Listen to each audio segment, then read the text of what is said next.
Bom dia, bom dia, bom dia. Estamos de volta com as nossas Tuesdays for Facilitation, terças para facilitação. Hoje é o nosso episódio número 9. Eu sei, tô sumida, porém, esse ano, a terça-feira foi realmente a terça-feira da facilitação, porque quase todos os meus clientes pediram para facilitar processos justamente nas terças-feiras, ou então eu estava em deslocamento. Então, a gente está voltando hoje, e eu estou voltando hoje justamente depois do Dia das Crianças, e o tema é extremamente pertinente. Então, hoje eu estou aqui com o Ivan Prado, que é um amigo de muitos anos também, sorte a minha. Pessoal, eu sou a Thay Barroso, esse é o Terça para Facilitação, e como vocês bem sabem, aqui todo mundo chega e tem que responder a nossa pergunta inicial, que é: Ivan, quem é você na fila da facilitação? Quem sou eu na fila da facilitação? Minha história com a facilitação, ela já vem de longa data e ela até me mudou de carreira, né, algumas vezes. Eu estudava engenharia química na época, meu sonho era ser químico, aquela história meio de vai ser químico, prestar Petrobras, né, trabalhar 15 dias na plataforma, ficar 15 dias de férias, ganhar 15 mil, na época, uau, meu sonho.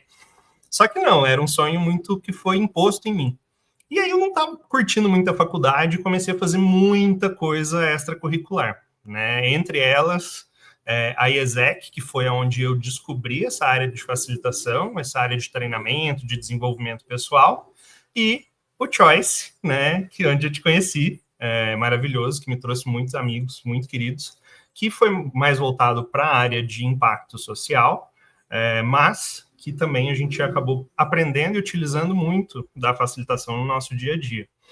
Então, como facilitador, eu já trabalhei em diversos ambientes, né? Desde escola pública até o CEO, já fiz facilitação dentro de presídios, tanto com os apenados, né, os detentos, quanto com os agentes penitenciários, com servidores. Já fiz facilitação na gringa, já fiz facilitação com jogos, e aí hoje, né, eu considero que eu, né, apesar de ter começado ali em 2010, 2011, eu considero 2012 como o marco em que eu realmente comecei a estudar facilitação, fazer curso sobre isso, né? Apesar do meu primeiro freela remunerado ter sido em 2014, eu considero que 2012 foi essa fase aí de começo de transição, né? E 2016, quando eu de fato larguei a faculdade, ensino médio completo, para me dedicar 100% a isso, né? E desde então eu tenho trabalhado com facilitação, com treinamento corporativo, e de 7, 8 anos para cá, eu comecei a estudar bastante sobre gamificação e jogos sérios, né? Primeiro com uma ideia de utilizar isso dentro da facilitação e dentro do treinamento, mas que no futuro, principalmente na pandemia e depois, passou a ser realmente uma especialização. Né, pandemia, todo mundo, né, meio perdido, sem saber. A gente já trabalhava cultura organizacional, já trabalhava treinamento, mas aí a gamificação teve um pico, porque quando a gente, já dando um pouquinho de spoiler, né, gamificação é sobre aumentar engajamento e induzir mudança de comportamento. Então, para a pandemia, né, a gente queria engajar as pessoas, que a gente não sabia como trabalhar, não sabia como fazer as coisas, e a gente queria criar, né, induzir essa mudança de comportamento para o trabalho remoto e tudo mais. Então, né, 2020 foi, no começo, muito difícil, porque toda a minha facilitação era presencial, né, mas, ao mesmo tempo, uns 3, 4 meses depois, foi quando minha empresa decolou mesmo com projetos de gamificação e design de jogos. Cara, eu tinha esquecido completamente a parte do engenharia química e a parte do dropout. Eu também não me formei, né? E a gente tem uma certa tem uma certa coisa com as pessoas que em algum momento foram apaixonadas pela universidade e largaram a universidade, né? E se puderam se comprometer com essa coisa extracurricular. Só um adendo aqui, porque ele não falou a data, esses jovens foram da Choice lá em 2012. A gente é a segunda turma da Choice, 2012, a Choice depois mudou, mas, nossa, Ivan, tem 13 anos já, amigo. Só. Olha, você realmente já começou a dar um spoiler, né? Aqui, quando eu comecei essa live, era o faz um design thinkingzinho aí, né? Faz um design thinkingzinho aí. Eu já ouvi isso algumas vezes, né? Rapidinho, você pega uns post-it, umas canetas e vai dar tudo certo. E a gente já passou por tanta coisa, né, para entender que não é só faz um design thinkingzinho aí. Mas eu também já ouvi outra coisa, que é o faz uma gamificaçãozinha aí. Ai, tá meio chata essa agenda. Gamifica isso aí, gamifica isso aí. E eu lembro que teve um boom, né, desse assunto no Brasil, que fez a gente acreditar que realmente era só o bota tudo colorido, bota uma música, faz umas cartinhas, e isso é gamificação. E aí conta pra gente um pouquinho por que gamificação é muito mais sério do que parece, do que fizeram parecer, né?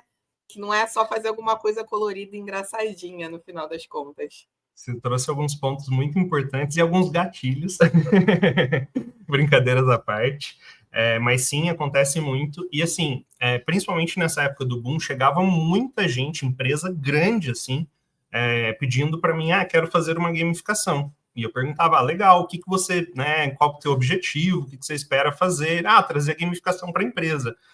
A gamificação, ela é uma metodologia, né, assim como design thinking, assim como outras metodologias, que é um meio de se atingir algo, né? Então, claro, a gente pode trazer gamificação para aumentar o engajamento dos funcionários, a gente pode trazer para aprendizado de alguma coisa, a gente pode trazer para incentivar algum comportamento, mas eu preciso de um objetivo final, né? Não tem como, tipo, simplesmente fazer uma gamificação. Muita gente acha que gamificação é um quiz. Muita gente tem, sim, essa mente de, vou gamificar. Não, gamificação é muito infantil, né? A gente já é adulto, não precisa disso. O que também tem um pouco nas dinâmicas de grupo, que tem também um pouco na facilitação, né? Que sim busca trazer esse lúdico para o dia a dia, para o trabalho. Por quê? Porque a gente tira algumas camadas, assim, a gente começa a se sentir, trazer um pouquinho mais vulnerável, ser um pouquinho mais a gente mesmo, explorar, se permitir um pouco mais. Mas não, gamificação, assim, existem gamificações que não tem nada de colorido, não tem nada de bichinhos, de monstrinhos, nada disso, entendeu? Tem gamificação que sim. Por quê? Porque é uma maneira de trazer as pessoas. É uma maneira que nem o roleplay, né, que a gente chama, criar um papel, criar uma personagem, de você se permitir fazer algumas coisas que normalmente com teu cartãozinho corporativo você não se permitiria, digamos. E quando a gente fala de gamificação, né, a gente fala muito de psicologia comportamental, ponto, entendeu? Ela bebe muito dessa fonte, que é entender o que é o ser humano e o que motiva o ser humano. Então, a fonte da gamificação, ela veio muito dessa área de jogos, com a seguinte pergunta: poxa, por que jogos são tão viciantes? Né? Por que a gente pode, né, ficar 10 horas jogando um jogo, né? Eu até brinco nas minhas palestras, por que uma pessoa às vezes coloca despertador às 3 da manhã, na época lá do Facebook, para regar uma fazendinha, né? Ou por que uma pessoa às vezes gasta R$ 50 em vidas do Candy Crush, mas na hora de fazer alguma coisa do trabalho, participar de alguma reunião, não sente, né, essa vontade, esse desejo, essa motivação.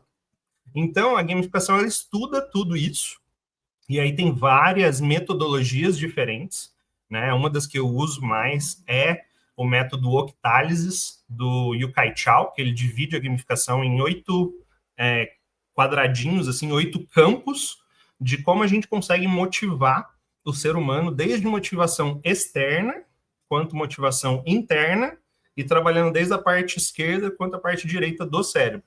Né? E aí ele traz vários, assim, gatilhos que a gente consegue ver muito no marketing, que a gente consegue ver muito em vários aspectos da vida, né? E, assim, muita gente ainda acha que gamificação vou fazer um ranking, vou dar ponto, vou dar insígnia, vou dar brinde, entendeu?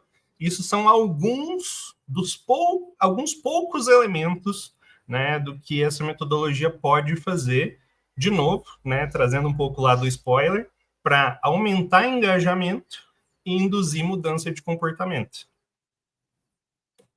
Cara, isso é muito massa. Eu tenho alguns exemplos em 2020, eu fui convidada, 2021, eu fui convidada para desenvolver a metodologia do Laboratório de Comunicação Comunitária de uma organização. E aí eu tinha lá um grandíssimo desafio, que era pegar 60 pessoas ali de 14 a 62 anos, e fazer com que essas pessoas se engajassem em campanhas de comunicação comunitária. E aí eu criei um jogo muito baseado no Oasis, né, na metodologia do Instituto Elos. Então, tinham etapas, tinham ferramentas, tinham formas relacionais, tinha competição também.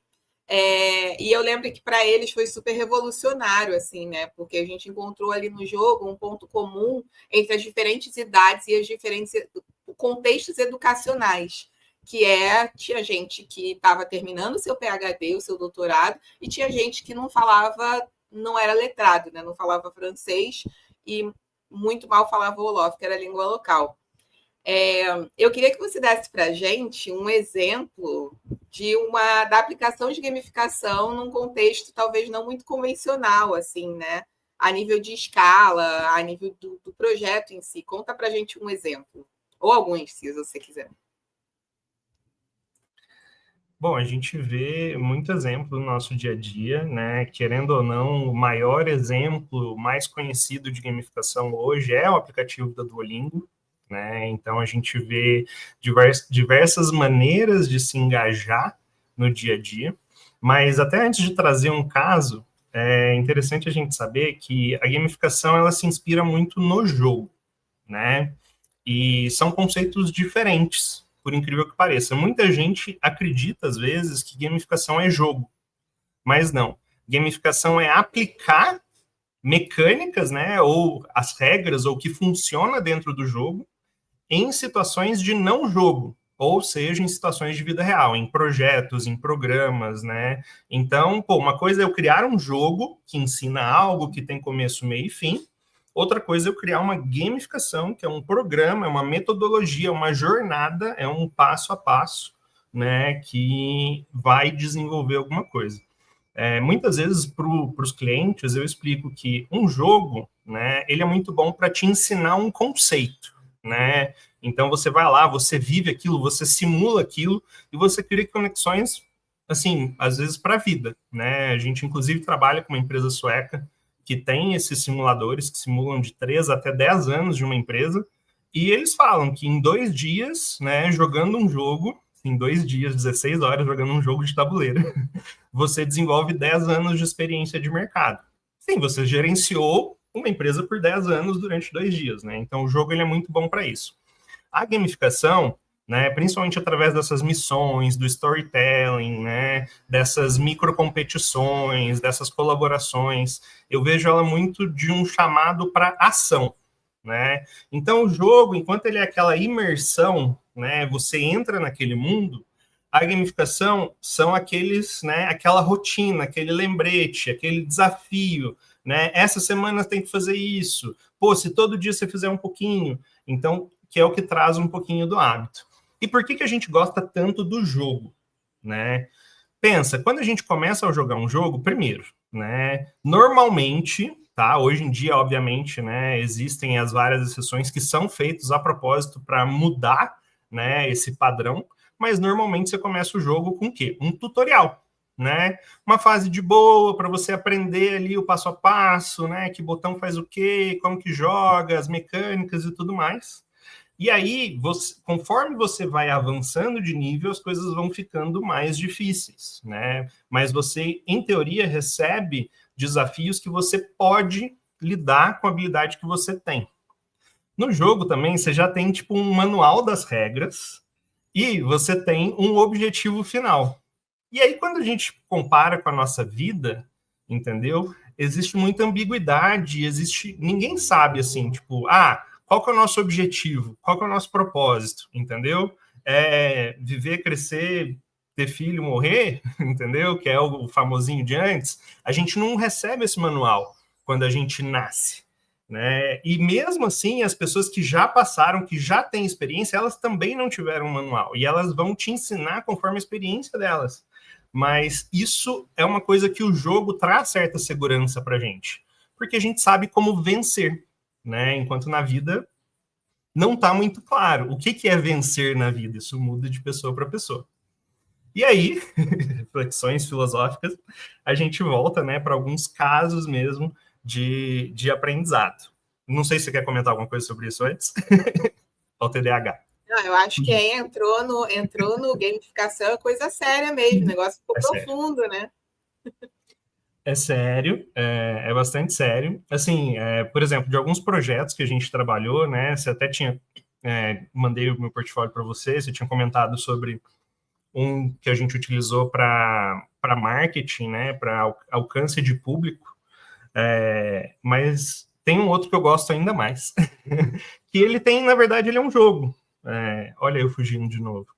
A gente criou para o GNDI, né, Grupo Nota da Intermédica, que agora, né, fundiu com a Rapvida, é uma das maiores seguradoras, hospitais, enfim, do Brasil. E a gente fez para eles 2 jogos. Um sobre descarte de resíduo hospitalar. Olha que coisa doida, né? Então, pensa, às vezes para a gente qual cor que era o plástico, qual cor que era o vidro, qual que era o papel mesmo, ou às vezes a gente nem sabe o que é reciclável e não é reciclável, né? É muito difícil. Imagina dentro de um hospital, que você tem, né, diversos, eles têm tipo 25 tipos de lixos diferentes, né? Então a gente criou um joguinho tipo uma cacheta, assim, sabe? Só que com os recipientes. Então, você ia aprendendo a separar o lixo jogando, né? E aí, conforme você ia aprendendo, melhor você ia ficando. Mas um que eu gostei muito, e eu jogo até hoje, na verdade, foi o primeiro jogo que a gente criou, foi sobre segurança em combate a incêndios. Olha que coisa doida, entendeu? Tipo, isso pode salvar vidas, né? E tinha acontecido assim, né? Teve um pequeno incêndio, ninguém saiu ferido, mas eles viram que o treinamento que era obrigatório, que teve pessoas que fizeram 11 vezes, porque é obrigatório anual, entendeu? Teve pessoas que fizeram 10, 12, 15 vezes, não sabiam o que fazer. Então a gente criou um jogo de cartas mesmo, simulando diversos incêndios, né? Então tinha 10 tipos de incêndios diferentes, né? E se você não sabe, tem incêndio que você precisa de um tipo de extintor, tem incêndio que você precisa de outro tipo de extintor. Então, a gente trabalhou 4 tipos de extintores diferentes. E aí, tipo, trazendo muito, né? Ah, parabéns, você cobriu o rosto com um pano molhado e evitou inalar fumaça. Então, menos 1 de perigo para o incêndio. Então, a meta era você chegar ao incêndio no 0, né? Então, poderia acontecer de, nossa, você tem que sair carta de incêndio e você jogar no coleguinha, né? Pronto, você vai ter que cuidar de outro incêndio. Então a pessoa vai lá e tem que cuidar de 2 ao invés de 1.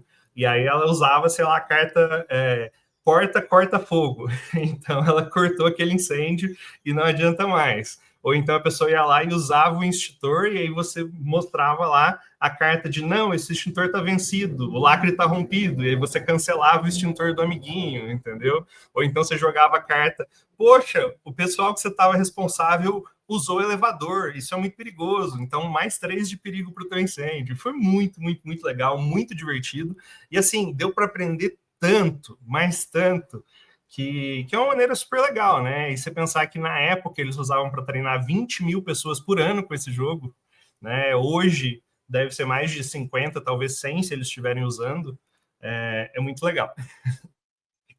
Cara, isso é muito massa, né? Porque realmente são coisas improváveis. E eu achei muito interessante essa associação entre jogo e gamificação, né? O lugar do processo. O jogo tem um fator educacional ali, que não necessariamente ele está sendo aplicado na vida real, mas ele está educando de alguma forma. E é isso, de fato, qualquer jogo, o jogo da vida, o Monopoly, né? Nosso banco imobiliário, as próprias cartas lá do Pokémon, né? Tudo isso ensina você dominó, Uno. Olha eu aqui pensando na mais apropriada da minha faixa etária. Eu acho que tudo isso ensina a gente a pensar de uma maneira mais estratégica, a entender o outro, a agir de maneira estratégica ali dentro do jogo. E você está trazendo esse pensamento estratégico dentro do jogo que é associado ao mundo real, porque na hora do pegar para capar, na hora de separar o lixo, na hora de apagar um incêndio, é esse lugar de aprendizado visceral, né? Porque quando você ri, quando você sente alguma coisa, você aprende com melhor facilidade e você lembra desse sentimento. Por isso também que a gente entra numa de, isso aqui tem cheiro da casa da minha avó, isso aqui me lembra tal lugar que eu já frequentei. Porque quando a gente aprende dentro desse lugar da víscera, né, do sentir, aquela coisa que a gente sente na barriga, né, que a gente sente no peito, a gente lembra disso com maior habilidade, muito melhor do que você ler um manual de alguma coisa, né? A gente não vai lembrar que riu, não vai lembrar da piada. E aí, nesses momentos também, a nível institucional e organizacional, sempre surge a piadinha do, olha, o fulaninho que vai ser lembrado, porque nossa quinta série está viva, né? O fulaninho que vai ser lembrado porque ele tirou a carta tal e colocou tal coisa. E aí, Ivan, queria trazer mais uma pergunta aqui, que é, assim, eu acho que uma coisa que eu falo muito, assim, a nível de AUEL, né, a nível organizacional, a gente conversa muito sobre isso, é que a nossa abordagem não é para todo mundo, né? A forma como eu trabalho não é para todo mundo, a forma como você trabalha não é para todo mundo, e as pessoas que são facilitadoras e que acabam tentando se adaptar e abraçar todo mundo, elas acabam não abraçando ninguém, né? Como é que é? Cachorro que tem vários donos não se alimenta, porque ninguém dá comida para cachorro. E eu acho que é um pouco isso, sabe? Não é para todo mundo. E aí eu queria que você falasse um pouquinho que tipo de liderança precisa ou deveria ou vai se beneficiar muito de trazer processos de gamificação para os seus processos internos, para os seus processos organizacionais, para os seus processos externos, né? Externalizar alguma coisa. Que tipo de líder se beneficiaria desse processo? Que tipo de equipe se beneficiaria desse processo? É uma coisa muito doida, né? Porque tem gente que fala que a gamificação poderia mudar o mundo, né? Porque a gente conseguiria fazer coisas, né, coletivas, motivar as pessoas cada vez mais.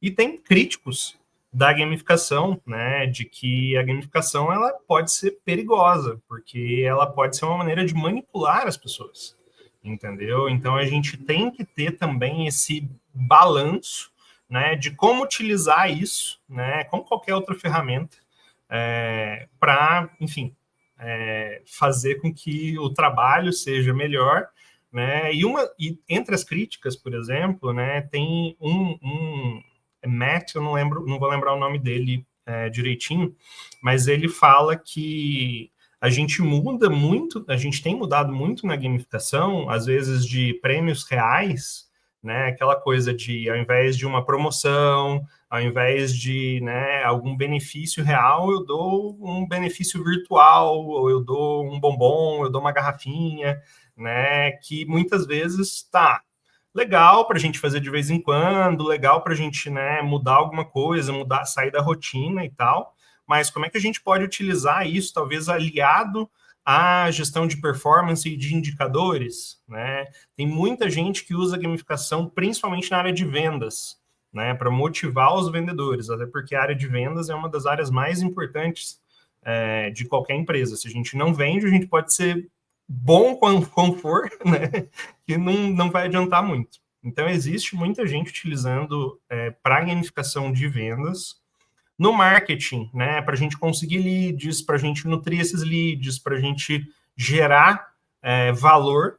Existe muita maneira de fazer a gamificação, né? Na liderança, nessa parte de comportamento, de motivação, é uma coisa que dá para a gente fazer algo pontual, mas que precisaria de uma consultoria mais a longo prazo para a gente trazer a nível de cultura mesmo, né?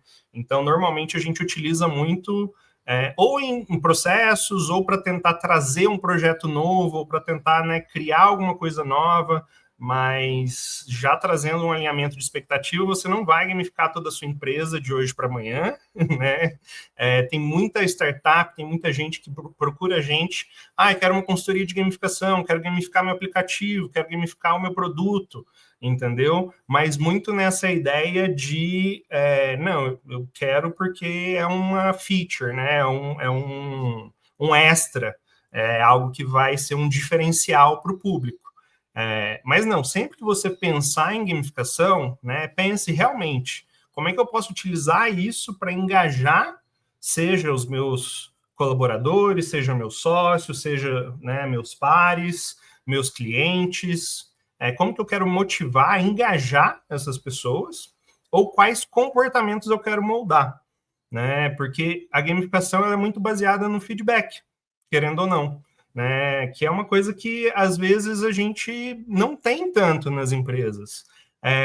Muito porque às vezes a gente não tem esse costume, né? Ou porque a gente não sabe fazer, né? Ou porque às vezes a gente não pede, né? A gente inclusive fez um jogo e uma gamificação sobre feedback para uma multinacional chinesa, da área de energia renovável, que foi super, super legal e que teve uns desafios também, né? É um projeto que vale a pena falar, porque 20% era administrativo e 80% era o pessoal, né, que a gente chama de chão de fábrica, ou o pessoal na rotina operacional, né, que são pessoas que estão mais acostumadas com o WhatsApp ou uma tecnologia muitas vezes mais simples, né, e não vai entrar num software que talvez seja em inglês, que não está responsível para o celular, para fazer um negócio, mandar uma foto e fazer um PDF, mandar uma apresentação, não vai funcionar.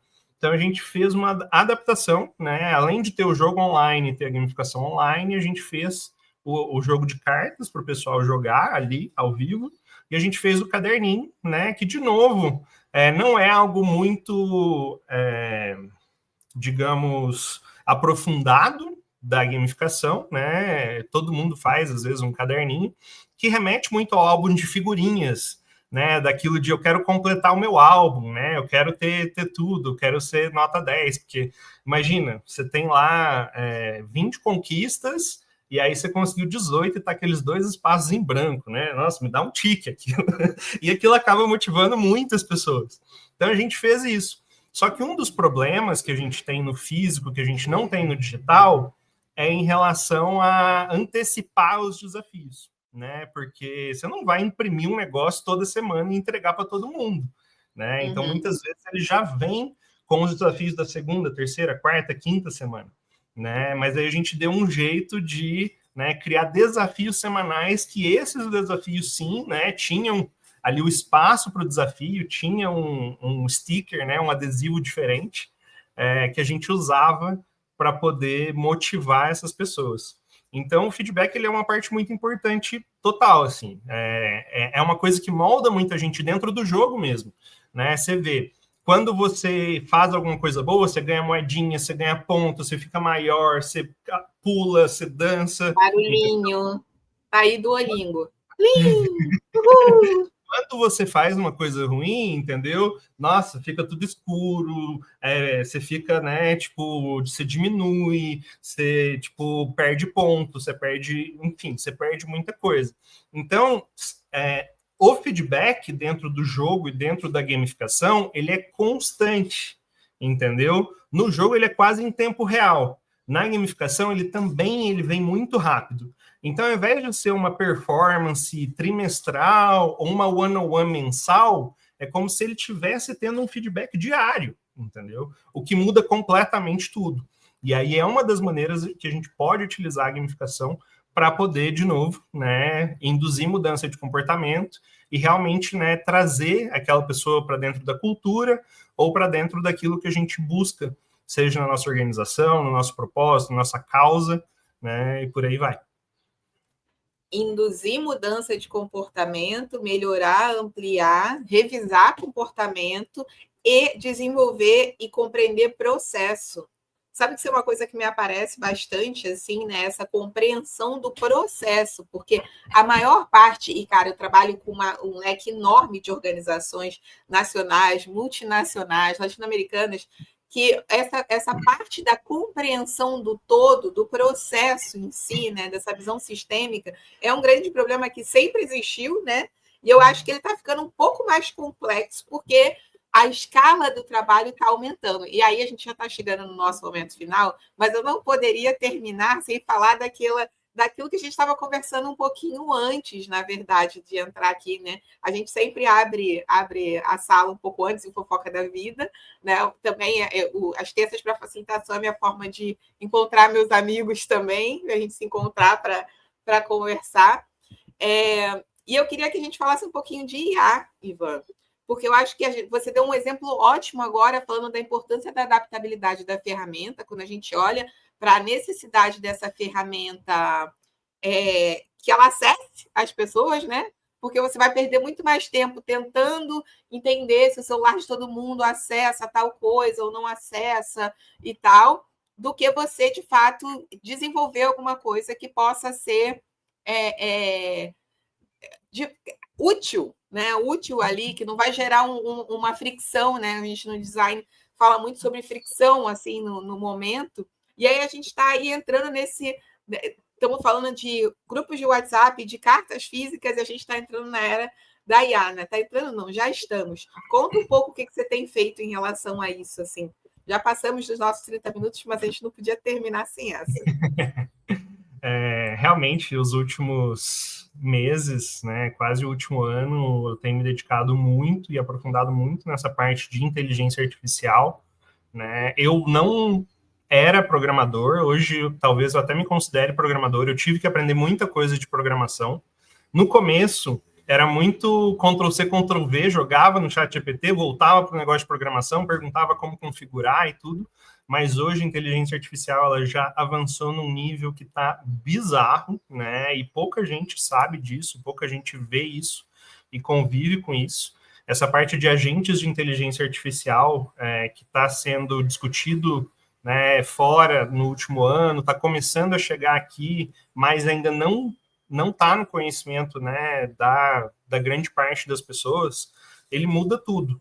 Por quê? São como se a gente tivesse funcionários online 24 horas por dia, 7 dias por semana, e que com um comando eu consigo duplicar, entendeu? Então, eu mesmo, nesse tempo, eu já criei 1.800 funcionários, né, de diversas áreas, especialistas. Então, tem funcionário para tudo quanto é coisa. Às vezes, eles mesmos criam coisa que eu nem sabia que era algo importante. Mas uma coisa diferente da inteligência artificial em relação a qualquer outra matéria é que você pode pedir a ela mesmo que ela te ensine e que ela te explique, entendeu? Desde quais fontes você deve seguir, desde quais são as últimas inovações, desde, sei lá, qual que é o mínimo necessário, né? Ou a gente pensando ali do efeito alavanca ou de Pareto, né? Qual os 20% da área de inteligência artificial que eu posso estudar agora, que vai me gerar 80% dos resultados. Então, o que é legal da IA é que ela mesma te ensina. E eu tenho feito muitas coisas que antes, para mim, era, assim, impensável, sabe? É muito legal, ainda está nesse ponto, né? Ainda está melhorando numa velocidade muito rápida, mas isso gera, né, muitas discussões, desde que, será que eu vou perder meu trabalho? Ou será que a IA ela vai me apoiar no meu trabalho e me gerar mais tempo para as coisas que eu realmente gostaria de focar e que realmente geram resultado? A ideia é que a IA automatize 80% do nosso trabalho, né? Não vai ser 100% tão cedo, mas, 80%, principalmente da parte repetitiva, administrativa, chata, meu sonho, entendeu? Desde que, e aí a gente entra em outros problemas, principalmente a gente que é muito ligado a impacto social, a ESG, que aí realmente ela pode ser uma concentração ainda maior de riqueza e poder, e a gente vai precisar muito de políticas públicas, a gente vai precisar muito de educar as pessoas, e uma das minhas vontades agora com essa parte de inteligência artificial é de democratizar o acesso, né, principalmente para o pequeno, para o microempreendedor. Porque quando eu comecei a empreender, há 10 anos atrás, nem parece que faz isso tudo, eu tinha que fazer financeiro, eu tinha que fazer marketing, eu tinha que fazer jurídico, eu tinha que fazer... O que eu menos fazia era facilitação, entendeu? Porque tinha que fazer vendas, e tinha que fazer site, tinha que fazer tudo. E agora você pensar, pô, imagina se a IA consegue cobrir tudo isso para mim e eu posso focar no criativo, na consultoria, no relacionamento. Isso, no Entendeu? relacionamento com o cliente, com os seus colaboradores, que são partes que a IA não vai conseguir fazer de fato. Então, existem pessoas, né, que realmente estão muito preocupadas e realmente, né, tem motivo para se preocupar.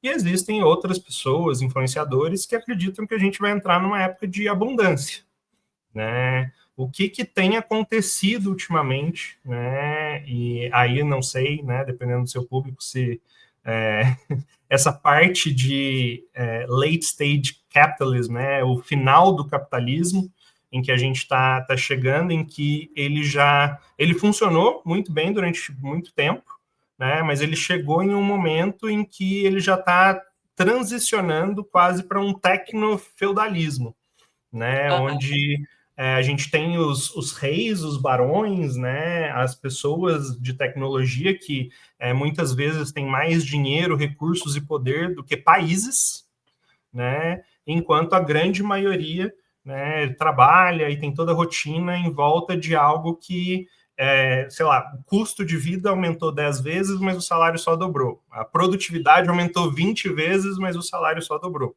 Entendeu? A gente está cada vez entregando mais, né? E numa coisa quase que exponencial, enquanto o salário, a renda, né, tudo está numa progressão, né? mais linear. Então, a gente tem que entender, e assim, a gente não entende ainda, né? É muito especulativo de o que é, como vai ser. Mas a minha recomendação é, se você pode, entendeu? Estuda, né? Uma dica que eu dou para todo mundo, quem tem Claro, tem 4 meses grátis de chat GPT pago, lá quando você entra em benefícios. Quem tem Vivo, tem um ano de 12 Perplexity. meses de Perplexity. Não, é um ano. É um ano, 12 amigo, meses, 12 meses. É sensacional. Eu uso Perplexity para tudo, entendeu? Para a parte de pesquisa, ele é muito bom. E agora eles lançaram para todo mundo o Comet, que é o navegador estilo Google Chrome. E, nossa, é muito legal para resumir vídeo de YouTube, para fazer pesquisa, né? É ótimo. Eita, a Thay caiu. Mas é isso, sobre inteligência artificial, a gente está entrando numa fase muito legal, né? Recomendo que todo mundo aprenda cada vez mais. E é isso, gente. Se vocês tiverem Voltei. Voltou. Caiu aqui, fechou tudo. Acontece. Assim, era 30 minutos, estamos em 38, sua louca. Mas vamos encerrar, então. Mas sim, o navegador, o Comet, muito bom. E eu acho que assim, todo dia eu acho que o Gemini, o notebook é muito bom para estudo. Tem muita coisa para experimentar. E assim, antes de ter esse olhar apreensivo, né? Porque eu acho que tem muito mais gente com medo. Eu não quero nem saber. Eu não quero saber disso. Vai testar. Vai lá ver como que é, o que dá para fazer, porque ao longo desse processo você vai aprendendo como a sua vida pode melhorar um pouco, tirar as suas dúvidas jurídicas. Inclusive, Ivan, tem uma IA que é do Jus Brasil, que é extremamente boa para quem precisa de aconselhamento jurídico, mesmo que você tenha um advogado, esteja pagando. A IA é muito boa para você entender, compreender processos. E assim, tem várias outras possibilidades. E estudar é extremamente importante para que você consiga, de fato, facilitar a sua vida, né? E é uma dica que eu dou, entendeu? Por mais que talvez você acredite que não tenha tempo, ou não tenha motivação, ou não tenha, né, financeiro para poder estudar, praticar, usar a inteligência artificial, tenta estudar um pouquinho sobre, né, engenharia de prompt, né, que é o comando, a mensagem, o que você pede para a inteligência artificial. Porque isso, né, pode até mudar um pouquinho, né, melhorar tal, mas é algo que funciona para todas as IAs, né, que é saber pedir, E aí a gente entra de novo em facilitação, né? Porque quando você sabe o que você quer e você sabe descrever isso em palavras, em comandos, a IA ela fica cada vez mais poderosa.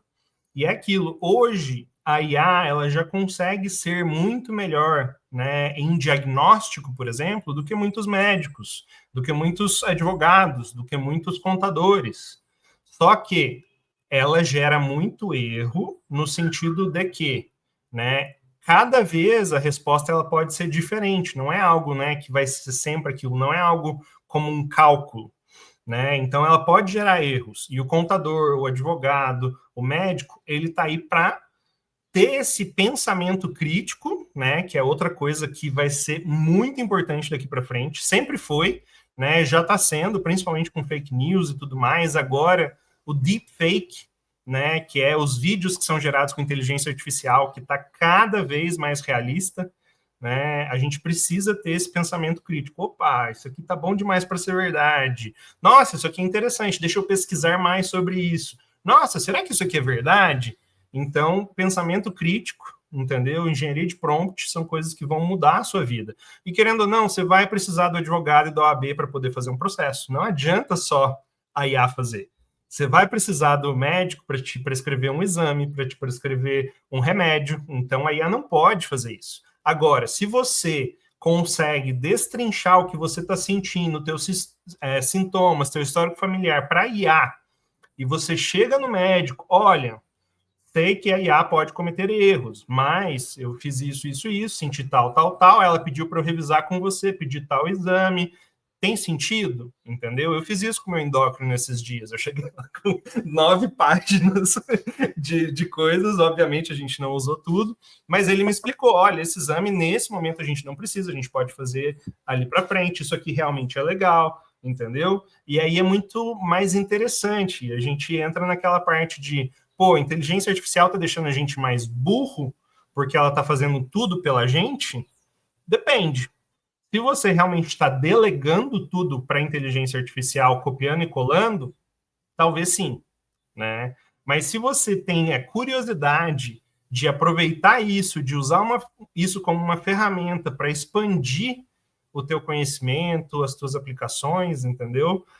Eu tenho aprendido cada vez mais, né? Eu sinto que eu nunca aprendi tanto na minha vida como nesse último ano.